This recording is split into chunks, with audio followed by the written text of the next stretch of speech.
நண்பர்கள் அனைவருக்கும் வணக்கம். பாகம் ஒன்றில் நம்ம வரலாறை பற்றின முக்கியத்துவத்தை பார்த்தோம், அதுக்கான விளக்கத்தை பார்த்தோம். இந்த காணொலியில் நம்ம முழுக்க இந்த ஈமச்சின்னங்களை பற்றி தான் பார்க்க போகிறோம். வாங்க காணொலிக்குள்ள போகலாம்.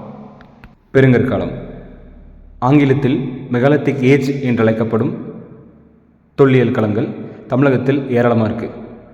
அந்த வகையில் பெருங்கற்கால மனிதர்கள் அவங்க வாழ்ந்ததற்கு சான்றாக விட்டு சென்றது தான் இந்த ஈமச்சின்னங்கள்.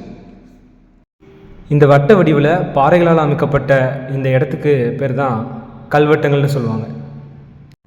இந்த வட்டத்தோட மையப்பகுதியில் ஏறத்தாழ 2500 ஆண்டுகளுக்கு முன்னாடி வாழ்ந்த மனிதர்கள் முதுமக்கள் தாழியில் வச்சு அந்த தாழிகளை வச்சு அடக்கம் பண்ணிடுவாங்க.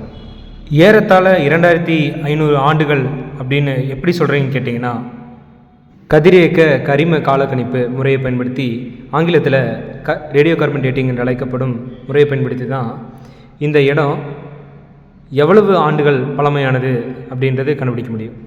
இந்த ஈமச்சின்னம் இருக்கிற இடம் பார்த்திங்கன்னா கோயம்புத்தூர் மாவட்டம் சுல்தான்பேட்டை ஒன்றியம்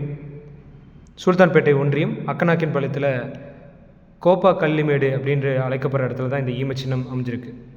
மற்றும் இந்த ஈமச்சின்னம் ஒரு தொல்லியல் களம் இந்த இடத்துல இருக்குன்னு சொன்னது ஓய்வு பெற்ற பேரரசியர் ஐயா நடராஜன் அவர்களுக்கு மிகுந்த நன்றிகள்.